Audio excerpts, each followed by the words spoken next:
right, we are back. We are back in the McCall zone. The sounds and sights are all around us. The popcorn is being cooked in the back. I can smell that. Games and activities are happening over here. Amazing solution providers are here supporting your work and your learning. And as I've shared multiple times, Stronger Together is about the people, it's about the solution providers around us, and it's about events. And I am so thrilled to have with me today Jen Womble, who is the conference chair for Future of Educational Technology, but at heart, she is an educator. And I think for me, that is the most impressive. When you have a conference event chair who's also an educator, you bring in the right people. So, Jen, I'd love for you to tell everybody listening, watching, who you are, your work, and not just what you do now, your journey into education, because I think that's really important.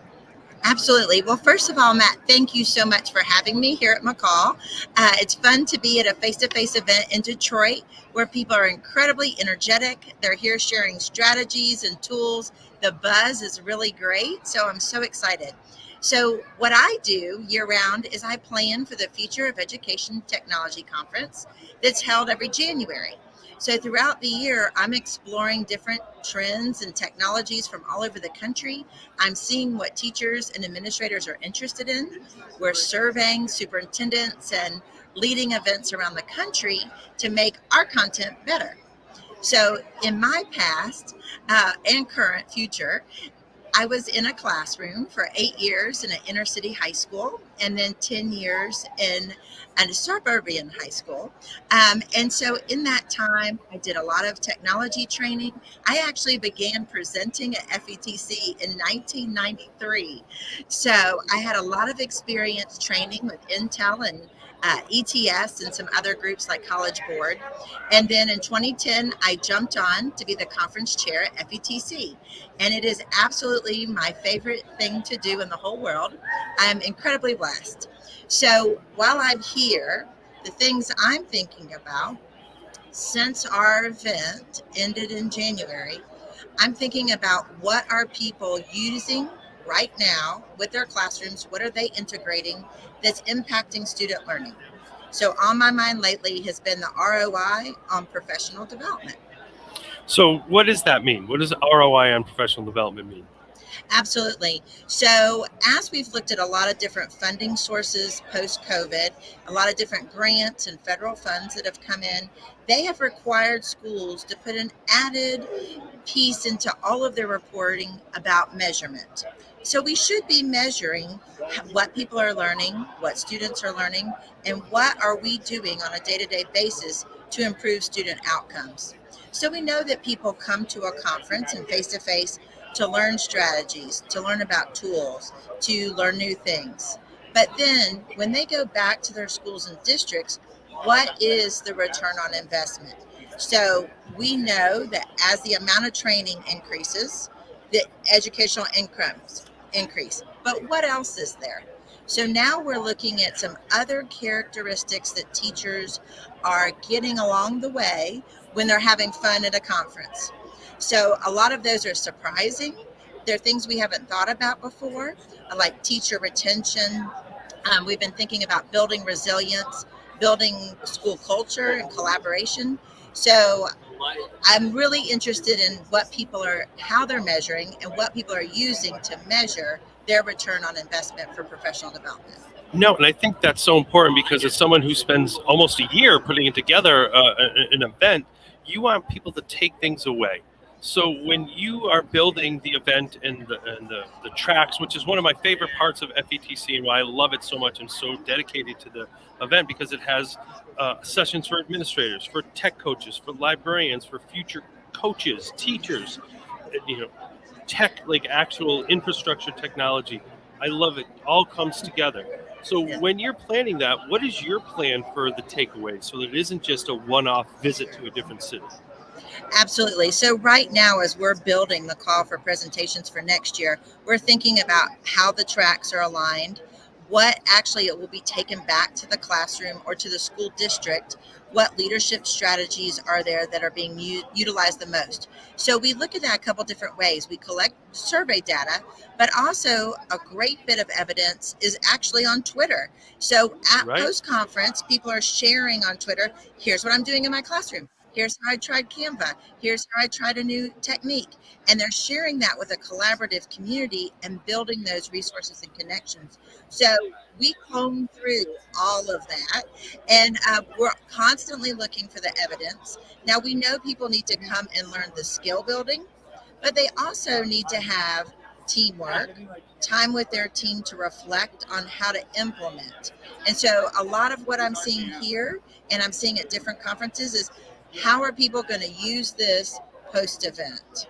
So I'm really digging it on that. Wonderful. And just before we move off of FET for a minute, so it is next year, Orange County Convention Center, January 23rd, 26th, and you said call for presentations are coming out soon, Yes. and then it'll be registration soon after that.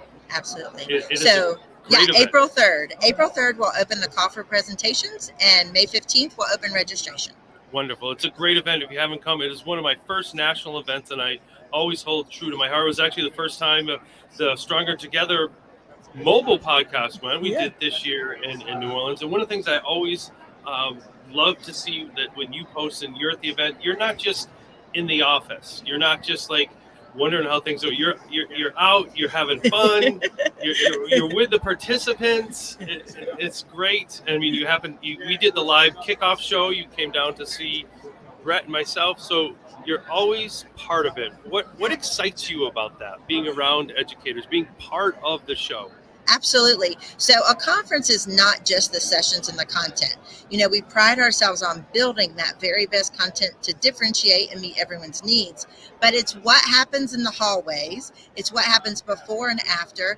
Those conversations where you make connections, that is something that we know impacts classrooms. So we're trying to build in more of those experiences. And that's something that I look at, examples all over the country, to make our event better.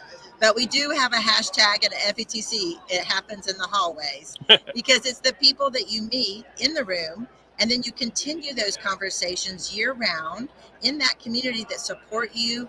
They help you try new things.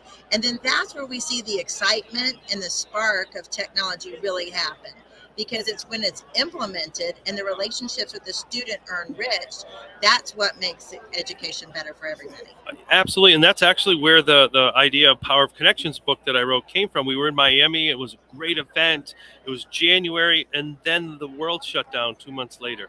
And it was like, how do we keep that going? You obviously couldn't for health reasons and safety reasons, but how do we keep that learning together? How do we keep connecting? What are the opportunities to build some opportunities to stay refreshed and energized and excited? And so that all came from Miami. It was a great event, and as they always are. So we started talking about professional development, and you were talking about events and different things. But what is your recommendation for districts? Because I know you work very closely with District Administrator Magazine and website, and you read a lot of their work. What is your recommendation for school districts to bring like the event style professional development to that district to build that engagement? Well, absolutely. There's two recommendations. First would be they need to send teams to different events. So the first step is sending a team somewhere to get that exposure, to see how to reflect each day, and then how to bring it back to your district. So you need to have that experience before you can build it yourself.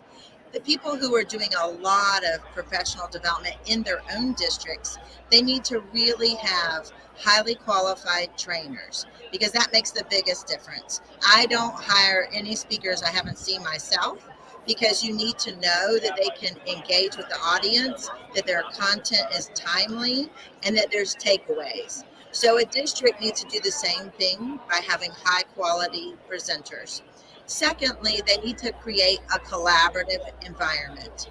They've got to build in micro learning throughout the day with reflection, and then give teachers and administrators time to design how they're going to implement it after the event is over. And so we want it to be fun, we want it to be creative, but we also, the key piece is implementation. Absolutely. So what's next for you? Well, I'm going to sessions all day today and all night and all day tomorrow. Then after that, I will go to BET. We're going to explore the international trends. We have a growing number of international attendees, and we really need to meet their needs as well. A lot of people want to know what we're doing in America that's so successful, but we also need to meet the needs of our international attendees. So we'll do that. We're working really hard on building the call for paper, and then we're going to have some big, exciting announcements. We have new ownership, so we're going to be making a big splash this spring and getting ready to be back in Orlando, which is really exciting. And we're building partnerships. So all spring, we're busy working with Future Ready.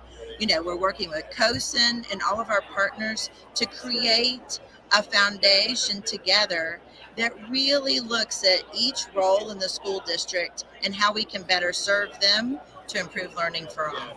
And I think that's so important as we continue to build and continue to grow as well, and to maximize not only the time in January, but Yeah, after that, because I know as a current educator, but former in the school district educator, you want to ensure that it's not just a one-off, and that's really important to you. I've seen it in live time. So if you don't follow Jen, make sure to follow her at her handles below. FET website is down below. Check it out.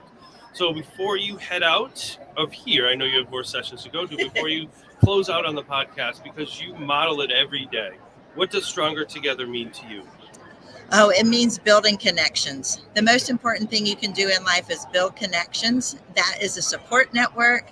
Those are the people that you meet and communicate with daily, or maybe monthly, or maybe yearly.